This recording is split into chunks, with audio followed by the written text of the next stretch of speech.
there's so much that I think county level executives could be doing to stop tyranny at the borders of their county.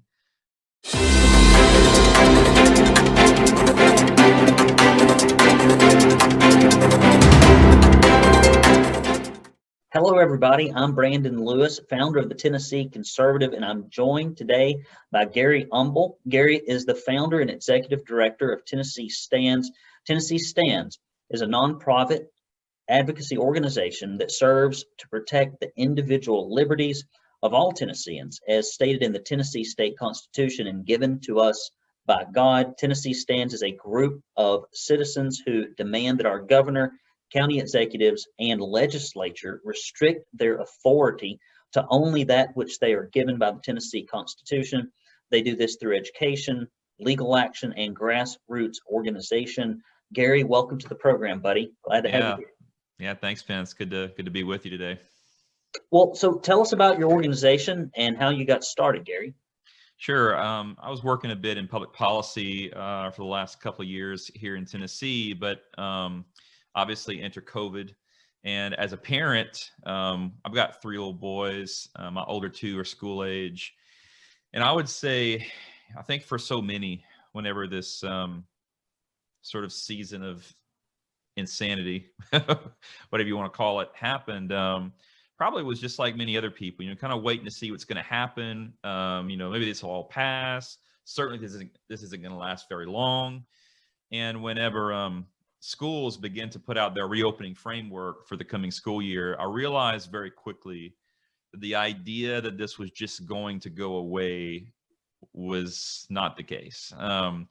So out of that, the response was to start Tennessee Stands. And very, very quickly, it appeared that many other people were thinking the same thing I was. And so that grew very, very fast. And since then, of course, we've filed 3 lawsuits now in the state. We've drafted 2 bills, one of which is currently sponsored for this next legislative session. And then we're doing events across the state, just educating folks and trying to build a coalition of like-minded people willing to stand up for a constitutional form of government. And here we are. Well, I'm wholeheartedly behind your effort. Talk about, the erosion of personal, religious, and economic liberties. Many feel right now that they have zero representation in the legislative branch. I mean, that's what I feel like. I'm like, here I am. I've voted for county commissioners. I've voted for city council people. I've voted for state legislators at the state and the Senate and the state representative level. But there's like 3 dudes, right? Maybe 2 dudes in a health department, and everyone is having to bow and scrape to whatever whims, however arbitrary or illogical they happen to be. So what has happened to the legislature? Because to me, I mean, if I'm a state senator or a state representative, the governor has essentially neutered me regarding all of this, and I've laid down on the table for it. Talk to me about why they've allowed their authority as a separate branch of government to completely be usurped, and do any of them have a plan for doing anything about it? That's a great question and a difficult one to give a real succinct answer to. I will say that's one of the hardest things to reconcile about this entire thing. If people have been following Tennessee Stands, they probably know by now that I'm no fan of Governor Bill Lee, and because of how he's responded during this crisis, and he's used a state statute to exceed his constitutional authority, when in fact, by the oath that he swore as governor, he is the chief person responsible to defend the Constitution and defend the liberty of the people of Tennessee. And he's done the complete opposite. So of course, naturally, we look for a check somewhere, and the first place to go is we look to our legislature. Well, as much as I've been critical of the governor, I have to be just as critical of our legislature, because the fact of the matter is, whenever COVID and our emergency status happened in March of last year, and of course, the General Assembly recessed. Well, they came back into session on June 1st. And that wasn't a special session, that was full session. And of course, their only constitutional obligation at that point was to pass a budget. So they had, which I believe has to be done by the end of June. So they had 30 days to do something. And of course, they've been sitting home since March, seeing all of this go down. Yet, when they came back into session, they did absolutely nothing to deal with this extraordinary power that the governor has now claimed that he has. And even beyond that, once they adjourned, General Assembly can call themselves into session with a 2/3 majority vote in and of themselves.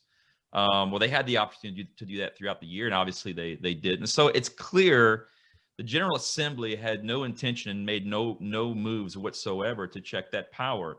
As to the why, man, I don't know. You make a great point. The fact that, as you stated, the governor has neutered their ability to operate constitutionally as a legislature. And I still can't figure out why you would let that lie. The only thing I can think is, in the political world that we live in, you have a supermajority GOP legislature that is refusing to repudiate their Christian conservative Republican governor. I can't give you another why other than that very political posture to answer. Well, it seems to me, because I was here in the state in 2000 and I moved here in 2002, that when you don't have anyone to fight against and you don't have to defend your conservative ideas, after a while, it's pretty easy to lose them.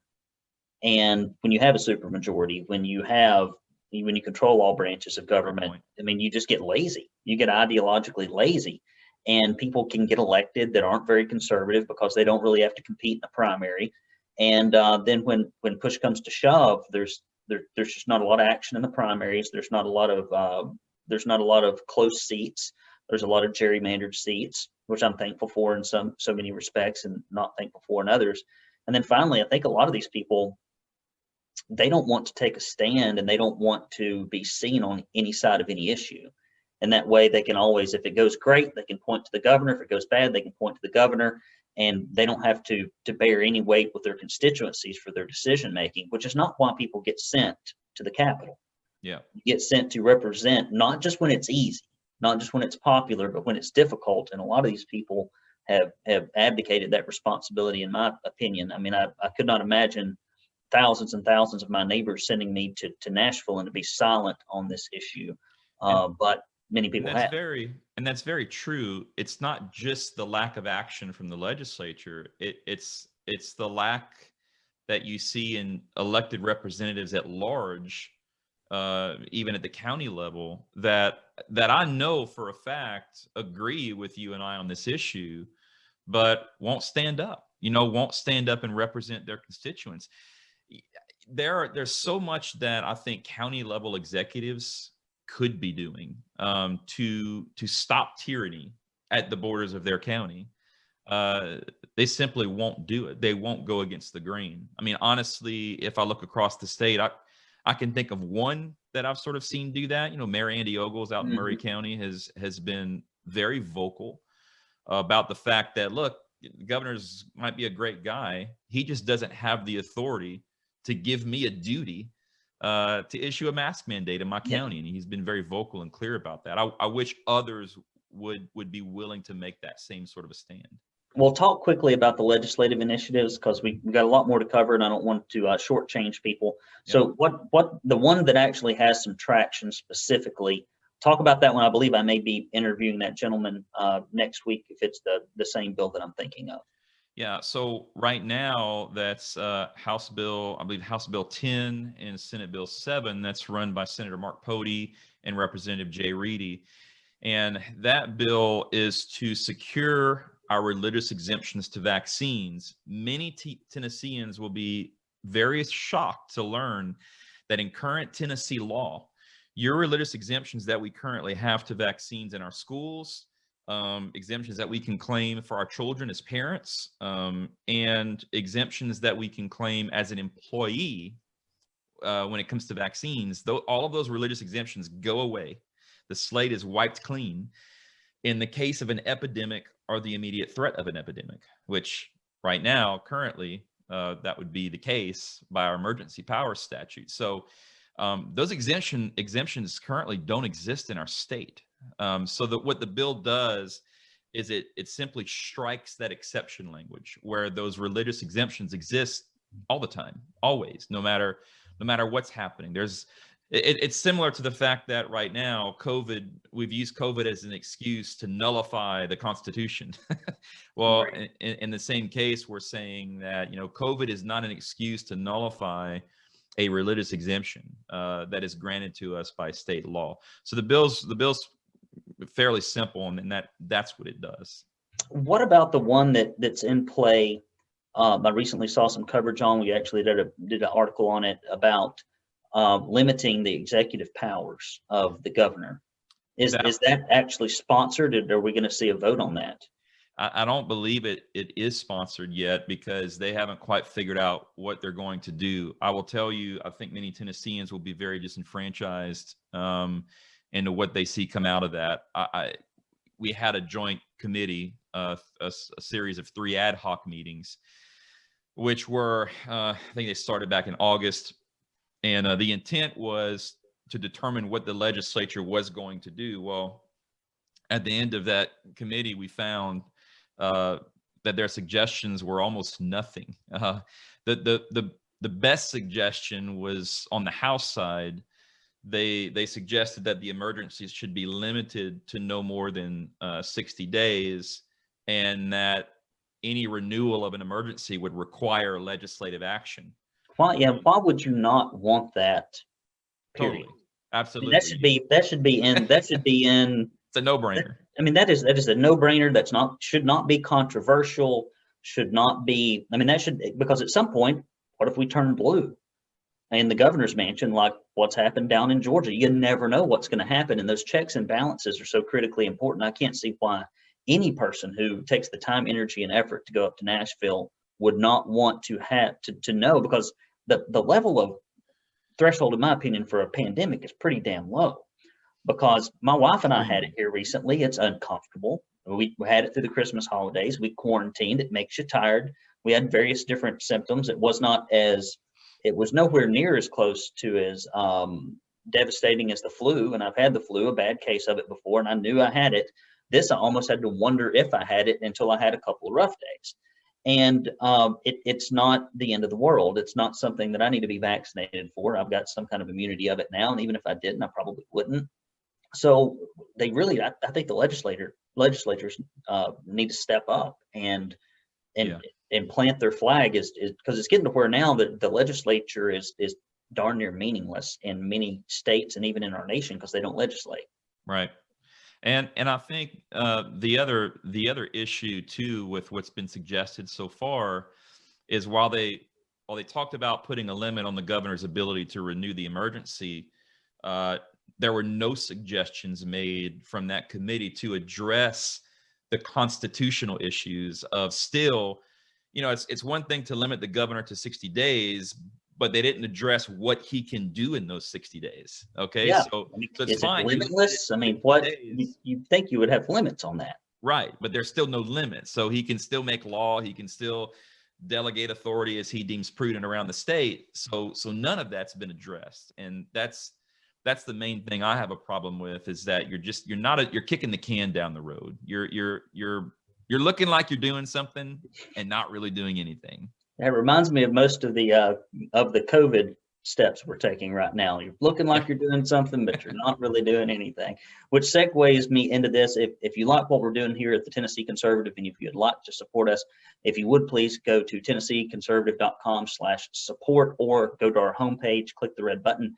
When you do, you will get 2 of these handy dandy Tennessee Conservative bumper stickers, which you cannot live without. If you drive an old junker, you can use this to hold the bumper on of your car. And if you drive a nice car, it's black, you'll barely be able to see it. Put it on the windshield, it'll blend right in with the tint. Because all the Republicans are out there driving Lexuses and Mercedes. I'm sure you have a nice tint on your windows. At any rate, so if you'd like to give to us, we'd appreciate it, because your neighbor won't do it. A lot of people probably woke up this morning in Georgia thinking that their neighbors would do something, and they didn't. And so conservatives really have to get out and take action, give money, give time to organizations and causes that matter. So back to the program here. What about the legal dimension of the fight, Gary? If I've heard it once, I've heard it 1,000 times. Why doesn't somebody sue somebody? Where, but I'm not a lawyer. I don't play one on TV. My knowledge of the law is very limited. My interaction, except for some of my very good friends that are attorneys, with attorneys in courtrooms, I try to keep very limited. And so talk to me a little bit about where those are going. Yeah, so we have a little bit of movement on our first two, which one is the lawsuit against the governor, and then the lawsuit against Williamson County Schools, which really addresses the school mandates. But all of our lawsuits, at the end of the day, all come back to the root of the governor's authority under 58-107, because whether it's the school board or the county mayor or whoever it is that's doling out these mandates, at the end of the day, they're doing it because they feel like they have the authority that's been granted them from the governor. So that's really where all this goes back to. The state, our lawsuit against the state in Davidson County has been a hard road. Of course, we knew that, and we knew that the first thing the state was going to throw at us was a motion to dismiss, basically challenge our issue of standing. Who are you, little man? You have no right to be here before the court. So we actually had that hearing on, when was this? I think December 4th.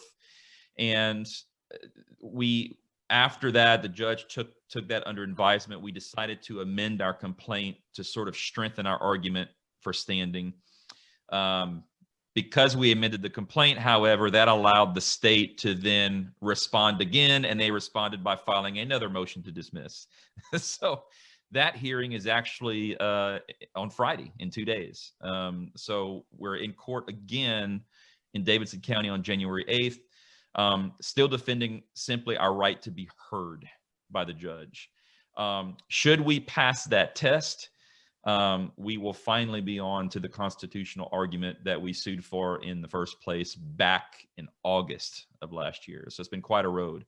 And on the lawsuit against the school board, we're actually waiting on a decision any day now. That hearing was December 21st.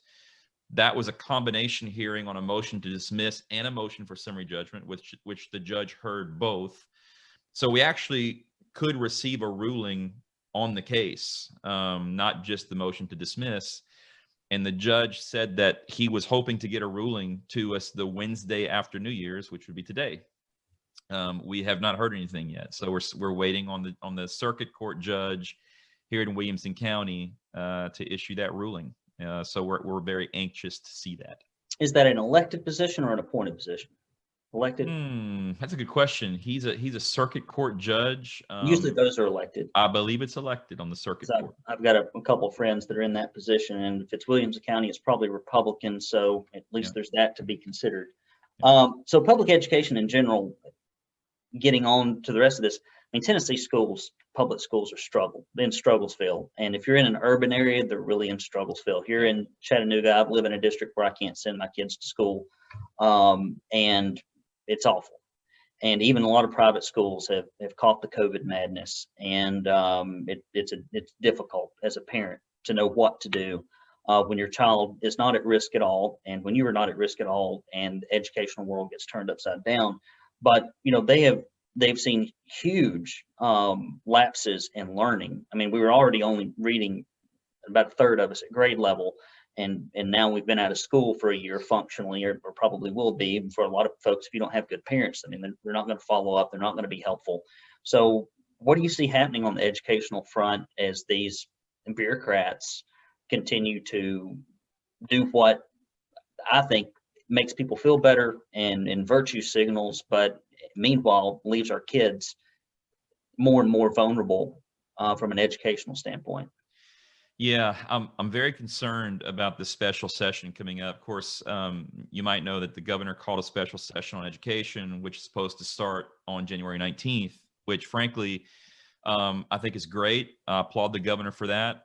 Really what that does is it puts the legislature in a position to deal with education first, beginning on January 19th. The problem, though, is that the bills that so far I've been made aware of address more of how to heal the corporate bureaucracy of schools and not support families who are struggling through this ordeal. It's more, you can tell the bills are basically to appease lobbyists and teachers unions and school board members, not parents. And I'll give you a great example. One bill that I'm very against is a bill right now that essentially is a hold harmless on the budget. So where every year a school's budget is determined for the following school year by their enrollment of the current school year, right? Yeah. Well, what this hold harmless bill would do is, as they're making the 21-22 year school budget, that budget would be made based on the enrollments of the 19-20 school year, not the 2021 school year. So during 2021, obviously, you have school districts that have experienced a dramatic drop of enrollment. I think here in Williamson County, don't misquote me, go fact check this, but it's somewhere in the order of 4,000 to 5,000 students that we've dropped here in a county that has roughly 44,000 students. So you're somewhere around a 10% drop in enrollment. And that's not kids going virtual. That's kids who are now homeschooling or went to private school. Okay. So what this bill is saying is we're going to ignore the fact that parents pulled 5,000 children out of your school district, and we're still going to pay you. As if they were. Yeah. As if they were there. Yeah, the teachers union never loses. I mean, you talk about an organization that can abysmally fail year after year to deliver for the taxpayers and the kids. It's all about the kids, my ass. It has never been about the kids. It will never be about the kids. It's about the school. It's about the government job factory. Yep, it's about building that new building, building that big new development project. Those buildings are doing a really good job of teaching kids to read and write. And right. Fantastic. And we need bigger ones now so that we can be 6 feet apart and all that fun stuff. Obviously. And so what about this? And this is, again, Governor Lee.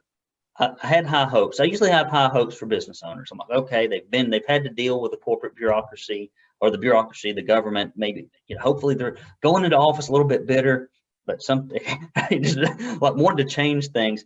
But this whole child well-being check, the fact that thing made it as far as it did under Bill Lee's nose,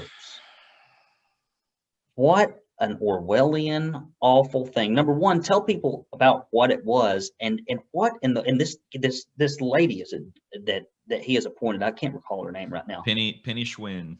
Jeez Louise, I don't think she's worth a penny as far as the way that she does her job. How did this person get this so far down the road, and how did a Republican, supposedly conservative governor think, oh, this is a great idea. We're getting it close to roll it out. Talk a little bit about what you've learned about that, and can we learn anything from it and hopefully use it in the months to come?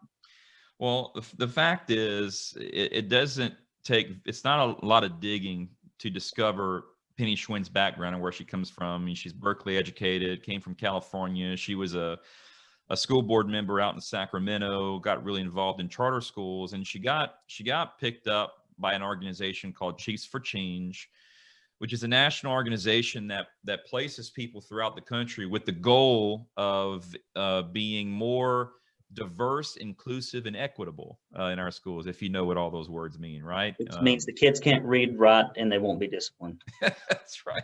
Yeah. And so from there, Chiefs of Change put her in Baltimore for a while, and then she was in a leadership role in Texas. And then lo and behold, Bill Lee gets, inaugurated in January of 2019. And one of his first things he does is appoint Penny Schwinn as our Commissioner of Education, of course, which was lobbied directly by Chiefs for Change. And, I just think the guy didn't know, and he didn't do his due diligence. And he's thinking, well, man, she's coming from Texas. Great fit. This is going to be awesome. And yeah, I wonder if I doubt he put that much thought into it. No, I don't think he did. But the well-being checks essentially was going to be a state-funded operation where agents of the state, of the Department of Education, would now, since they're out of school because of COVID, would now be checking on your children via a phone call or perhaps a knock on your door. And here's the kicker: not only for school-age children, but children birth to 18, which means if you have a baby at home, the Department of Education is going to come to your house and see how you're mothering, and if there's anything they can do to help you. I mean, that is insane. And as a result, conservatives went nuts, which they should. Representative Bruce Griffey drafted a letter asking the General Assembly to vote on a resolution issuing a vote of no confidence on Penny Schwinn and putting it to Bill Lee to fire her. Well, what did the General Assembly to do? No, nothing. I know. I read the nothing. Stories on that limp-wristed, weak. I'm like, who have we elected? I'm like, how does this come through? And you're like, okay, well, let's give this lady a second chance. The General Assembly did nothing, and Bill Lee defended her. And that's where we are, folks. If you're watching this and I mean, the primaries seem pretty far away, but you need to pay attention if you're conservative. What can be done locally to rein in some of these out of control health departments? Switching gears, I know a lot of this goes back to the efforts that you have here. A lot of this is, roll the dice. What kind of county mayor did you get? We do not have a conservative county mayor here in Hamilton County. We've got a gentleman that spent his entire life in government, and he, every time he sees a shadow, there's 6 more months of masking, and so it's just, that's what he's doing.